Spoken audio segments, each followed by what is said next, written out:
Hi friends, welcome to दीन बंधु academy. देखो, इस चैनल पे अगर आप नए हो तो सब्सक्राइब जरूर कर लेना। स्टार्ट करते हैं। क्लास ट्वेल्थ में मैथ्स जो पढ़ना है और जो एग्ज़ाम होने वाला है आपके पास, सीबीएसई से हो या किसी भी स्टेट बोर्ड से हो, तो मैथ्स में कौन कौन सा टॉपिक का कितना वेटेज है, कितना मार्क्स का क्वेश्चन आएगा, वो सबसे पहले आपके लिए जानना ज़रूरी है। उसके बाद क्या सोर्स होना चाहिए एग्ज़ाम टाइम में, क्योंकि आपके पास 1 मंथ है। 1 मंथ में क्या पढ़ें वो आपको पता होना चाहिए। तो देखते हैं। एनालिसिस करना बहुत ज़रूरी है आपके लिए, क्योंकि आपको एग्ज़ाम टाइम में एक एक चैप्टर पर और एक एक मिनट, एक एक टाइम, एक एक आवर जो है इम्पोर्टेंट देना है, और उसी को टाइम देना है जहाँ से ज़्यादा आउटपुट आए। ठीक है। तो रिलेशन फंक्शन में आपको देखो, रिलेशन फंक्शन जब आप पढ़ेंगे मात्र 2 चैप्टर पढ़ना है। 2 चैप्टर पढ़ना है क्लास ट्वेल्थ के मैथ में, एनसीईआरटी में। एनसीईआरटी का बात करते हैं, उसी को फॉलो करता है सब एग्ज़ाम में। तो मैक्सिमम स्टूडेंट, और एग्ज़ाम क्वेश्चन भी वहीं से रहता है, लेकिन एग्जाम्पलर से रहता है। तो 8 मार्क्स का रहता है रिलेशन फंक्शन। अलजेब्रा देख लो 10 नंबर का। अलजेब्रा में क्या क्या पढ़ना होता है क्लास ट्वेल्थ में? तो देखो, क्लास ट्वेल्थ में आपको अलजेब्रा में डिटर्मिनांट एक चैप्टर है। ठीक है। डिटर्मिनांट और मैट्रिसेज 2 चैप्टर आपको देखने को मिलेगा। डिटर्मिनेंट और मैट्रिक्स आप बोल सकते हो। तो 2 चैप्टर पढ़ोगे अगर आप, डिटर्मिनेंट और मैट्रिक्स, तो 10 नंबर का क्वेश्चन वहाँ से आएगा। कैलकुलस देख लो, कैलकुलस 35 मार्क्स। सबसे ज़्यादा वेटेज इंपॉर्टेंट क्या है? कैलकुलस आपके लिए इंपॉर्टेंट है। अगर आप सिर्फ कैलकुलस पढ़ लोगे तो मैथ में फेल होने का कोई संभावना ही नहीं है, क्योंकि पास होने के लिए 30 नंबर चाहिए, आपके पास 35 नंबर, लेकिन कैलकुलस में बहुत पढ़ना है। ठीक है। कैलकुलस में अगर आपके पास एनसीईआरटी का बुक है ना, एनसीईआरटी है अगर आपके पास, तो देखो चैप्टर कौन कौन सा पढ़ना है पता है कैलकुलस में? चैप्टर 5 से लेकर के 6, 7, 8 और 9, इतने सारा चैप्टर पढ़ना है एनसीईआरटी में। तब आपका 35 नंबर का कवर होगा पूरे कैलकुलस में। वेक्टर 3D का बात करते हैं। 14 मार्क्स का क्वेश्चन आएगा वेक्टर 3D से। 14 नंबर आएगा 14 मार्क्स का, जिसमें आपको चैप्टर पढ़ना है चैप्टर 10 और चैप्टर 11। 2 चैप्टर आप पढ़ लोगे तो आपका आ जाएगा 3D ज्योमेट्री पूरा बन जाएगा। 2 चैप्टर पढ़ लोगे तो राइट। ठीक है। चैप्टर 12 है शायद, 11, हाँ 10 और 11 है। 12 में एलपीपी है। ठीक है। एक चैप्टर पढ़ लोगे, चैप्टर 1 पढ़ना है, शायद 12 है, बुक में देख लेना 12 या 11 है। तो एलपीपी पढ़ लोगे तो 5 नंबर का आता है। बहुत ईजी होता है, सिंपल मेथड होता है, और सब कुछ आपको इसी चैनल पे मिलेगा। ठीक है। और क्लास स्टार्ट कर रहे हैं हम लोग, 30 दिन का सिलेबस। और आप देखना, उस पर लिखा होगा complete in 30 days class 12 syllabus thumbnail पे, और डे 1, डे 2, डे 2 ऐसे करके लिखा होगा। प्रोबेबिलिटी जब आप देखोगे तो 8 मार्क्स का क्वेश्चन होता है, आएगा एग्जाम में प्रोबेबिलिटी। और एक चैप्टर पढ़ लोगे प्रोबेबिलिटी का, तो आपका मतलब कंप्लीट हो जाएगा, आ जाएगा 8 नंबर। तो टोटल 80 मार्क्स का थ्योरी पेपर होता है। थ्योरी मतलब होता है रिटन। ठीक है। रिटन एग्जाम कितने का होगा?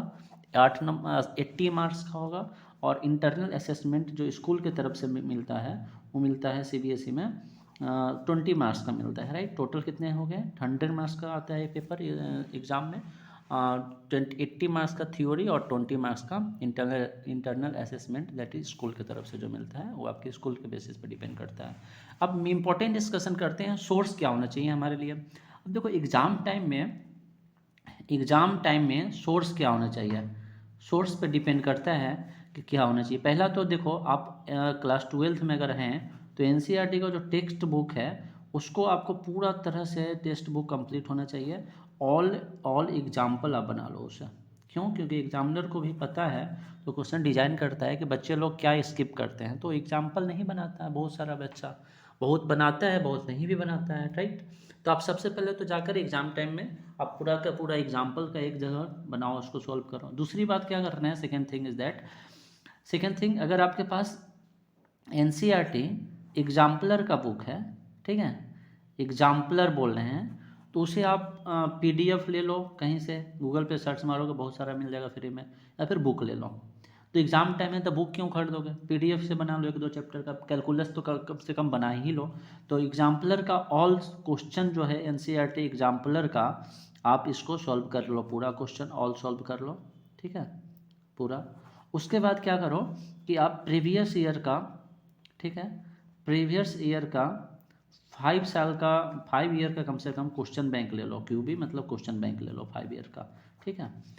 अगर आप मान लेते हैं क्वेश्चन बैंक नहीं मिल रहा है या नहीं लेना चाहते हो, तो आप एक काम कर सकते हो, एग्ज़ाम आइडिया करके एक बुक आता है, ठीक है, उस बुक को ले लो। देखो बुक बहुत अच्छा है इसलिए बोल रहा हूँ, मैं उसका प्रमोशन नहीं कर रहा हूँ, ठीक है। अगर आपको लिए इम्पोर्टेंट होगा, लगेगा कि हाँ, तो ले लेना, नहीं तो बस आप जो अच्छा हो सकता है आपके पास अच्छा प्लानिंग हो, उसी को फॉलो करना, तो इस बुक को ले लो। लेकिन हाँ, एनसीईआरटी और प्रीवियस ईयर दो चीज़ को अगर आप फॉलो करते हो तो आपको एग्ज़ाम में बहुत अच्छा नंबर आएगा, यानी 95 के अराउंड नंबर आ जाएगा, अगर आप सिर्फ दो चीज़ को फॉलो करते हो तब। सीबीएसई में क्या होता है कि क्वेश्चन कहाँ से आता है बच्चा को लास्ट में भी नहीं पता चलता है, ठीक है। तो उसमें प्रॉब्लम क्या है ना, एग्जाम्पलर बच्चा सॉल्व नहीं करता है। अगर आप NCERT exemplar, NCERT text book और प्रीवियस ईयर का क्वेश्चन बैंक बना लो 5 साल का कम से कम, तो आपको बहुत शानदार मैथ्स में नंबर आ जाएगा क्लास 12th में, सच बता रहा हूँ। दूसरी बात है कि आप सैम्पल पेपर बनाओ डेली, ठीक है, डेली एक सैम्पल पेपर आप बनाओ डेली। आप सैम्पल पेपर आप किसी भी पब्लिकेशन का ले सकते हो, आपके आसपास आपके रीजन में जो भी पब्लिकेशन का मिलता है। ऐसे सबसे बेस्ट जो बेस्ट और ओल्ड पॉपुलेशन पब्लिकेशन जो है, ओल्ड जो पॉपुलर है वो है ओसवाल। देखो ओसवाल बहुत दिन से काम कर रहे हैं एजुकेशन फील्ड में, और इसका सैम्पल पेपर बहुत फेमस है, ऑनलाइन भी मिलता है तो आप ले सकते हो। तो ये पूरा प्लानिंग होना चाहिए आपके पास। सोर्स क्या बोले, NCERT text book, NCERT exemplar और प्रीवियस ईयर क्वेश्चन बैंक। अगर आप टेक्स्ट बुक 10 दिन में 2 दिन में कंप्लीट कर सकते हो, 10 दिन में क्योंकि आप साल भर से यही बुक बना रहे हो, तो आप इसको देख लेना, इसको देख लेना। हम लोग जो स्टार्ट करेंगे यूट्यूब पे, इस चैनल पर जो क्लास मिलेगा आपको फ्री में, वो स्टार्ट करेंगे कैलकुलस से। पहला जो स्टार्ट होगा मैथ्स में क्या होगा, कैलकुलस से स्टार्ट करेंगे, क्योंकि 35 मार्क्स का है और इसको अच्छा से कंप्लीट करेंगे। 35 मार्क्स का जब कंप्लीट कर लेंगे उसके बाद आएंगे हम 20 इसको कंप्लीट कर लेंगे, अलजेब्रा को कंप्लीट कर लेंगे, अलजेब्रा के बाद आएंगे प्रोबेबिलिटी, प्रोबेबिलिटी के बाद आएंगे 8 नंबर पे, ठीक है, और तब 5 नंबर का। तो ऐसे 30 दिन का सिलेबस, 30 दिन का पूरा क्लासेज होगा। देखो 30 डेज का क्लासेज आपको मिलेगा इस चैनल पे, और 30 डेज में कंप्लीट सिलेबस क्लास 12th का मिलेगा मैथ। अब देखो एग्ज़ाम टाइम में वही मिलेगा इस चैनल पे जो एग्ज़ाम के लिए इम्पोर्टेंट है, राइट। तो चैनल को ज़रूर सब्सक्राइब कर लेना, और बाकी जो भी है आपके जान पहचान में उसे भी शेयर करना, हो सकता है उसके लिए यूजफुल हो तो। और बहुत केयर करना है अपने आप को, क्योंकि मौसम चेंज हो रहा है, सीज़न चेंज हो रहा है, और आपको एग्ज़ाम देना है।